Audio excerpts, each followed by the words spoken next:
നടി ഹണി റോസ് നൽകിയ ലൈംഗികാധിക്ഷേപ പരാതിയിൽ അറസ്റ്റിലായ വ്യവസായി ബോബി ചെമ്മണ്ണൂരിന് ജാമ്യമില്ല. ബോബി ചെമ്മണ്ണൂരിനെ 14 ദിവസത്തേക്ക് Ernakulam first class judicial magistrate കോടതി റിമാൻഡ് ചെയ്തു. കോടതിക്കുള്ളിൽ ദേഹാസ്വാസ്ഥ്യമുണ്ടായ പ്രതിയെ ആശുപത്രിയിലേക്ക് കൊണ്ടുപോയി. തെറ്റ് ചെയ്തിട്ടില്ല എന്നാണ് കോടതിയിൽ നിന്ന് ഇറങ്ങിയപ്പോൾ ബോബി ചെമ്മണ്ണൂരിന്റെ മറുപടി.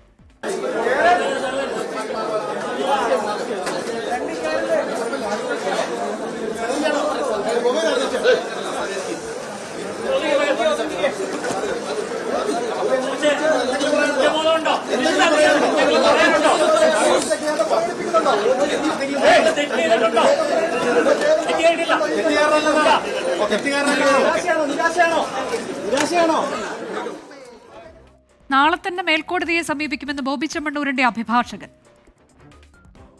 സബ് ജുഡീസ് അല്ലേ, അതൊന്നും പറയാനില്ല. കോടതി ജാമ്യം നിഷേധിച്ചു. അതിന്റെ ഓർഡർ കിട്ടി, അത് പഠിച്ചതിന് ശേഷം പറയാം, അതല്ലേ ഉള്ളൂ. അത് രാംപിള്ള സാറാണ് തീരുമാനിക്കേണ്ടത്. രാംപിള്ള സാർ സീനിയേഴ്സുമായിട്ട് ആലോചിച്ചതിന് ശേഷം നമ്മൾ തീരുമാനിക്കും. അല്ല, അത് സാറുമായിട്ട് ആലോചിച്ചതിന് ശേഷം തീരുമാനിക്കും. കാക്കനാടുള്ള ജില്ലാ ജയിലിലേക്കാണ് ബോബി ചെമ്മണ്ണൂരിനെ കൊണ്ടുപോവുക. അന്വേഷണത്തിന്റെ ഭാഗമായി ആവശ്യമെങ്കിൽ ബോബി ചെമ്മണ്ണൂരിനെ കസ്റ്റഡിയിൽ ആവശ്യപ്പെടുമെന്ന് പോലീസ് പറഞ്ഞു. അന്വേഷണത്തിന്റെ പുരോഗതി അനുസരിച്ച് ആവശ്യമുണ്ടെങ്കിൽ കാക്കനാട് ജില്ലാ ജയിലിലേക്കാണ്. അതെ.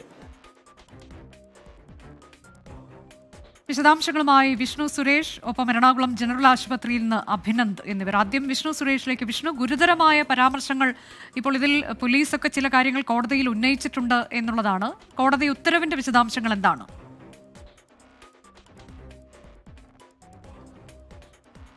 അനുജ, പോലീസും പ്രോസിക്യൂഷനും കോടതിയിൽ ഉന്നയിച്ച ആരോപണങ്ങൾ അല്ലെങ്കിൽ അത്തരം വാദങ്ങളൊക്കെ നിലവിൽ കോടതി ശരിവച്ചിരിക്കുന്നു. അതിരൂക്ഷ വിമർശനം മാജിസ്ട്രേറ്റ് കോടതി ബോബി ചെമ്മണ്ണൂരിനെതിരെ ഉന്നയിക്കുന്നു. ബോബി ചെമ്മണ്ണൂർ നടത്തിയത് ദ്വയാർത്ഥ പ്രയോഗം തന്നെ എന്നാണ് കോടതി ഈ ഓർഡറിൽ സ്ഥിരീകരിക്കുന്നത്. ഒപ്പം ഇയാളെ ജാമ്യത്തിൽ വിട്ടാൽ ഈ സാക്ഷികളെ അടക്കം സ്വാധീനിക്കാനുള്ള സാധ്യതയുണ്ട്.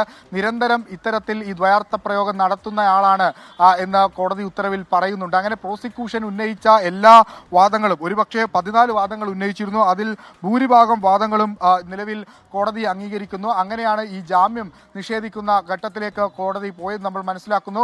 പ്രതിഭാഗം അതിശക്തമായ വാദങ്ങൾ ഉന്നയിച്ചു. ഈ കേസിൽ ഒരു അറസ്റ്റിന്റെ പോലും സാധ്യതയില്ല. കൃത്യമായി അന്വേഷണത്തോട് സഹകരിക്കുന്ന ആളാണ് ബോബി ചെമ്മണ്ണൂർ. അതുകൊണ്ട് ജാമ്യം നൽകണമെന്ന് ഉന്നയിച്ചു. ഒപ്പം ഈ പരാതി അതിൽ അടിസ്ഥാനമില്ല. 4 മാസം മുമ്പ് നടന്നൊരു പ്രശ്നത്തിന് അന്ന് പരാതി നൽകാതെ ഇപ്പോൾ പരാതി നൽകുന്നതിന്റെ യുക്തി എന്താ? അത് ചില പ്രൊമോഷൻ ഭാഗങ്ങളുമായി ഈ നടിയുടെ ചില പബ്ലിസിറ്റി സ്റ്റണ്ടുമായി ബന്ധപ്പെട്ടുള്ള കാര്യങ്ങളാണ് എന്ന് കോടതിയെ ധരിപ്പിക്കാൻ പ്രതിഭാഗമൊക്കെ ശ്രമിച്ചിരുന്നു. പക്ഷേ അതിനെല്ലാം കൃത്യമായി കൗണ്ടർ ചെയ്യാൻ പ്രോസിക്യൂഷനായി എന്നുള്ളതാണ് ഏറ്റവും പ്രധാനപ്പെട്ടതും. ഈ കേസിൽ പ്രോസിക്യൂഷന് ഒരു പ്രാഥമിക വിജയം നേടിക്കൊടുക്കുന്ന ഘട്ടത്തിലേക്കൊക്കെ കാര്യങ്ങൾ കൊണ്ടുചെന്ന് എത്തിച്ചത്. ഒപ്പം പോലീസിന്റെ അന്വേഷണം, പോലീസ് വളരെ കൃത്യമായി കേസ് അന്വേഷിച്ചു, തെളിവുകൾ സമാഹരിച്ചു, വളരെ കുറ്റമറ്റൊരു റിമാൻഡ് റിപ്പോർട്ട് പോലീസ് കോടതിയിൽ സമർപ്പിച്ചു. ആ റിമാൻഡ് റിപ്പോർട്ട് ഊതിപ്പെരുപ്പിച്ചതല്ല എന്ന് കോടതിക്ക് മനസ്സിലാകുന്നു. കാരണം അത് സാധൂകരിക്കുന്ന എല്ലാ ഡിജിറ്റൽ തെളിവുകളും അന്വേഷണ സംഘം കോടതിയിൽ കൃത്യമായി നൽകിയിരുന്നു. പ്രത്യേകിച്ച് ഹണി റോസിനെ ഈ ബോബി ചെമ്മണ്ണൂർ അധിക്ഷേപിക്കുന്ന ആ വീഡിയോ നൽകിയിരുന്നു.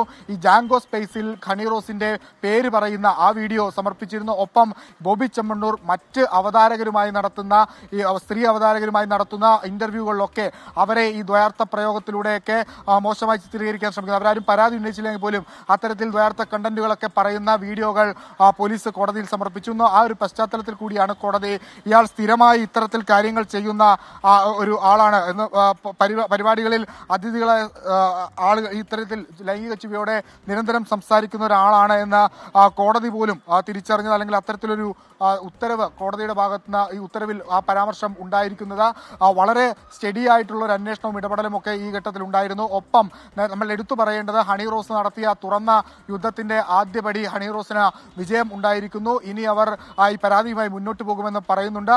ശക്തമായി മുന്നോട്ട് പോകാൻ തന്നെയാണ് അവരുടെ തീരുമാനം. ഈ കേസിൽ ആദ്യം കൊടുത്ത കേസിൽ ഇനി 20 പേരോളം പിടിയിലാകാനുണ്ട്. ആ കേസിലും അറസ്റ്റ് ഉടൻ ഉണ്ടാകുമെന്നാണ് പോലീസിൽ നിന്ന് ലഭ്യമാകുന്ന വിവരം. ഒരുപക്ഷെ സൈബർ ഇടങ്ങളിൽ സ്ത്രീകൾ ഏറ്റവും കൂടുതൽ ബുദ്ധിമുട്ടുകൾ നേരിടുന്ന ഇത്തരത്തിലുള്ള സൈബർ ലിഞ്ചിങ്ങും അതോടൊപ്പം തന്നെ സൈബർ ആക്രമണങ്ങളും ഒക്കെയാണ്. അതായത് ഒരു തരത്തിലും ഈ പൊതുമണ്ഡലത്തിൽ നിൽക്കുന്ന സ്ത്രീകൾ അല്ലെങ്കിൽ സാധാരണക്കാരായ സ്ത്രീകൾ പോലും ഇത്തരത്തിൽ ഉത്തരവിൽ ഗുരുതരമായ പരാമർശങ്ങളുണ്ട് എന്നാണല്ലോ നമുക്ക് മനസ്സിലാക്കാൻ കഴിഞ്ഞത്.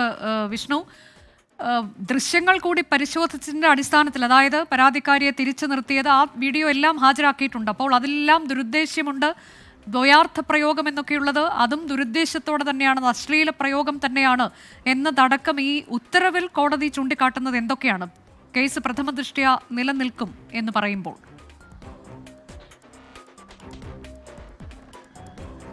അനുജ, പ്രോസിക്യൂഷൻ സമർപ്പിച്ച തെളിവുകൾ തന്നെയാണ് ഈ കേസ് പ്രഥമ സൃഷ്ടിയാ നിലനിൽക്കും, അതിൽ ചില കഴമ്പുകളുണ്ട്, ചില കാര്യങ്ങളുണ്ട് എന്ന് കോടതിയെ ബോധ്യപ്പെടുത്താനുള്ള പ്രധാനപ്പെട്ട കാരണം. അതുകൊണ്ട് തന്നെയാണ് ബോബി ചെമ്മണ്ണൂർ നടത്തിയ ലൈംഗിക ചുവയോടുള്ള ദ്വയാർത്ഥ പ്രയോഗം തന്നെയാണെന്ന് കോടതി പറഞ്ഞത്.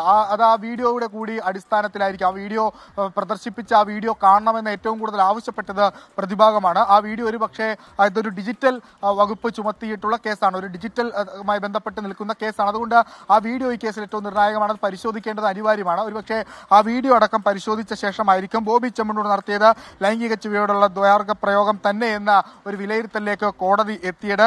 തെളിവുകൾ ഈ ഘട്ടത്തിൽ പരിശോധിക്കേണ്ട കാര്യമില്ല എന്ന് കോടതി വ്യക്തമാക്കുന്നുണ്ട്. ബോബി ചെമ്മണ്ണൂർ സാക്ഷികളെ സ്വാധീനിക്കാൻ സാധ്യതയുണ്ട്, ബോബി ചെമ്മണ്ണൂർ ഒളിവിൽ പോകാൻ സാധ്യതയുണ്ടെന്ന് കോടതിക്ക് ബോധ്യപ്പെട്ടിരിക്കുന്നു. ലൈംഗിക ഉദ്ദേശത്തോടെ ബോബി ചെമ്മണ്ണൂർ നിരന്തരം ഇടപെട്ടു, അതാണ് ഏറ്റവും പ്രധാനപ്പെട്ട കാര്യം. ലൈംഗിക ഉദ്ദേശത്തോടെ ബോബി ചെമ്മണ്ണൂർ നിരന്തരം ഇടപെട്ടു എന്ന് പറയുന്ന കോടതി തൊട്ടടിയിൽ പറയുന്നത് ഹണി റോസിന്റെ കൈപിടിച്ച് വട്ടം ചുറ്റിയത് അനുമതിയില്ലാതെയാണ്, പരിപാടികളിൽ അതിഥികളായ സ്ത്രീകളെ കൈകൾ പിടിച്ച് വട്ടം കറക്കുന്നത് സ്ഥിരം പ്രവൃത്തിയാണ്. ഇത്തരം കാര്യങ്ങൾ ചൂണ്ടിക്കാട്ടിയാണ് ഇയാളൊരു നിരന്തരം ഇത്തരത്തിൽ ആളുകളെ ശല്യം ചെയ്യുന്ന, ഇത്തരത്തിൽ ലൈംഗിക ഉദ്ദേശത്തോടുകൂടി പെരുമാറുന്ന ആളാണെന്ന് കോടതിക്ക് ബോധ്യപ്പെട്ടത്. ആ ഒരു പശ്ചാത്തലത്തിലാണ് റിമാൻഡ് അടക്കമുള്ള നടപടിയിലേക്ക് കടന്നത്. അനുജ, അതാണിപ്പോൾ ജനറൽ ആശുപത്രിയിലേക്ക് ബോബി ചെമ്മണ്ണൂരിനെ കൊണ്ടുവന്നിട്ടുണ്ട്. അഭിനന്ദ് വിശദാംശങ്ങളുമായുണ്ട്. അഭിനന്ദ്, പരിശോധന നടക്കുകയാണോ? എന്താണ് രോഗത്തിന്റെ തീവ്രത എന്നതൊക്കെ അനുസരിച്ചായിരിക്കുമല്ലോ തുടർ നടപടി. അനുജ, നിലവിൽ എറണാകുളം ജനറൽ ആശുപത്രിയിൽ ബോബി ചെമ്മണ്ണൂരിന്റെ വൈദ്യപരിശോധന തുടർന്നുകൊണ്ടിരിക്കുകയാണ്. ഏതാണ്ട് 20 മിനിറ്റായി ഇപ്പോൾ chief judicial first class magistrate കോടതിയിൽ നിന്നും എറണാകുളം ജില്ലാ ആശുപത്രിയിലേക്ക് വൈദ്യപരിശോധനയ്ക്ക് എത്തിച്ചിട്ട് വിശദമായ വൈദ്യപരിശോധന തന്നെയാണ് നടത്തുമെന്നാണ് ഇപ്പോൾ ലഭിക്കുന്ന വിവരം. എന്തായാലും അദ്ദേഹത്തിന് chief judicial first class magistrate കോടതിയിൽ അദ്ദേഹത്തിന് ഹാജരാക്കുമ്പോൾ ഏതെങ്കിലും തരത്തിലുള്ള ആരോഗ്യ പ്രശ്നങ്ങളുണ്ടോ എന്ന ചോദ്യത്തിന് ബോബി ചെമ്മണ്ണൂരിന്റെ മറുപടി അൾസർ മാത്രമാണ് ഉള്ളതെന്നായിരുന്നു. അതിനുശേഷമാണ് അദ്ദേഹത്തിന് കോടതി വിധി വന്നത്. കോടതി വിധി വന്നതിന് പിന്നാലെ അദ്ദേഹത്തിന് ദേഹാസ്വാസ്ഥ്യം അനുഭവപ്പെടുന്നു. ദേഹാസ്വാസ്ഥ്യം അനുഭവപ്പെട്ടപ്പോഴാണ് ഇതിന് കൃത്യമായ വിശദമായ ഒരു പരിശോധന, മെഡിക്കൽ പരിശോധന ഉണ്ടാകണമെന്ന് നിർദ്ദേശം വരുന്നത്. നിർദ്ദേശത്തിന്റെ അടിസ്ഥാനത്തിലാണ് ഇന്ന് വൈകിട്ടോടുകൂടി ഇപ്പോൾ ജനറൽ ആശുപത്രി എത്തിച്ചത്. വിശദമായ പരിശോധന തന്നെയാണ് തുടർന്നുകൊണ്ടിരിക്കുന്നത്. അദ്ദേഹത്തിന് ഇപ്പോൾ രക്താതി സമ്മർദ്ദമുണ്ട്. രക്താതി സമ്മർദ്ദം ഉൾപ്പെടെയുള്ള പരിശോധനകൾ ഇപ്പോൾ നടന്നുകൊണ്ടിരിക്കുകയാണ്. ഈ വിധി വന്നതിന് തൊട്ട് പിന്നാലെയാണ് അദ്ദേഹത്തിന് ദേഹാസ്വാസ്ഥ്യം അനുഭവപ്പെട്ട സാഹചര്യം ഉണ്ടായത്. ഇപ്പോൾ അദ്ദേഹത്തിന്റെ ബന്ധുക്കൾ അതുപോലെ തന്നെ ആരാധകരൊക്കെ തന്നെ ഇവിടെ എത്തുന്നുണ്ട്. ഇന്നലെ തന്നെ അദ്ദേഹം മൂഡ് ഓഫ് ആയിരുന്നു. ഇങ്ങനെ ഒരു സംഭവം ഉണ്ടാകുമെന്നൊരു കരുതിയതല്ല. പക്ഷേ അദ്ദേഹത്തിനെ ആരൊക്കെ കൊടുക്കാൻ ശ്രമിക്കുന്നു എന്ന് തന്നെയാണ് ഇവിടെ പുറത്ത് തടിച്ചുകൂടി ആരാധകരെല്ലാം തന്നെ പറയുന്നത്. ഇതിന് പിന്നിൽ കൃത്യമായ ഗൂഢാലോചനയുണ്ട്. ഹണി റോസ് സിനിമാ പ്രൊമോഷന്റെ ഭാഗമായി 4 മാസത്തിന് ശേഷം ഒരു പരാതി കൊണ്ടുവന്നതിന് കൃത്യമായ ഗൂഢാലോചനയുണ്ട് എന്നുള്ള ആരാധകരുടെ ഒപ്പം തന്നെ ബന്ധുക്കളും പറയുമ്പോൾ അതാണ് അദ്ദേഹത്തിന് ശാരീരിക അവശതയ്ക്ക് കാരണമെന്നും പറയുന്നു. എന്തായാലും വിശദമായ പരിശോധന എറണാകുളം ജില്ലാ ആശുപത്രിയിൽ തുടർന്നുകൊണ്ടിരിക്കുന്നു. അതിനുശേഷമായിരിക്കും കാക്കനാട് എറണാകുളം ജില്ലാ ജയിലിലേക്ക് മാറ്റുക. കാക്കനാട് എറണാകുളം ജില്ലാ ജയിലിലേക്ക് മാറ്റണമെന്ന് വേണ്ടയോ എന്നത് വിശദമായ മെഡിക്കൽ പരിശോധനയുടെ ഫലം വന്നതിന് ശേഷമായിരിക്കും വ്യക്തമാകുക. അല്ലെങ്കിൽ അദ്ദേഹത്തിന് ആശുപത്രിയിൽ തന്നെ തുടരും. ആശുപത്രിയിൽ തന്നെ തുടരുമ്പോഴും അദ്ദേഹം ജുഡീഷ്യൽ കസ്റ്റഡിയിലായിരിക്കും. ഒരു തരത്തിലുള്ള പ്രശ്നങ്ങളോ അല്ലെങ്കിൽ രക്തസമ്മർദ്ദമൊക്കെ ഒന്നും കൂടി പരിശോധിക്കും. ഒപ്പം തന്നെ മറ്റു പരിശോധനകൾ, അൾസർ ഉൾപ്പെടെയുള്ള രോഗങ്ങളുടെ പശ്ചാത്തലത്തിൽ അതിന്റെ പരിശോധനകൾ നടക്കും. ആ പരിശോധനകൾ കൃത്യമായ ഒരു ഫലം വന്നതിന് ശേഷമായിരിക്കും കാക്കനാട്ടെ ജയിലിലേക്ക് കൊണ്ടുപോകണമോ വേണ്ടയോ എന്നുള്ളത് അന്തിമ തീരുമാനത്തിലേക്ക് എത്തിക്കുക. എന്തായാലും എറണാകുളം ജനറൽ ആശുപത്രിയിലെ ബോബി ചെമ്മണ്ണൂരിന്റെ പരിശോധന അത് 25 മിനിറ്റോളം പിന്നിട്ടിരിക്കുകയാണ്. കൂടുതൽ ഡോക്ടർമാർ അദ്ദേഹത്തിന്റെ വിഭാഗത്തിൽ എത്തിയിട്ടുണ്ട്. അതോടൊപ്പം തന്നെ അദ്ദേഹത്തിന്റെ ബന്ധുക്കൾ അദ്ദേഹം കഴിക്കുന്ന മരുന്നുകളുടെയൊക്കെ കൃത്യമായ ഒരു വിവരം ഇപ്പോൾ ഡോക്ടേഴ്സിന് കൈമാറിയിട്ടുണ്ട്. അപ്പോൾ അതിനെയൊക്കെ താരതമ്യം ചെയ്തായിരിക്കും ഇപ്പോൾ ഏത് തരത്തിലുള്ള പരിശോധനകൾക്ക് അദ്ദേഹത്തിന് വിധേയമാക്കണം, എന്ത് ചികിത്സ നൽകണം എന്നുള്ളതിന്റെ കൃത്യമായ വ്യക്തമായ ഉത്തരം അല്പസമയത്തിനകം തന്നെ എറണാകുളം ജനറൽ ആശുപത്രിയിൽ നിന്ന് ലഭിക്കുമെന്നതാണ് ഏറ്റവും പ്രധാനപ്പെട്ട കാര്യം. അനുജ.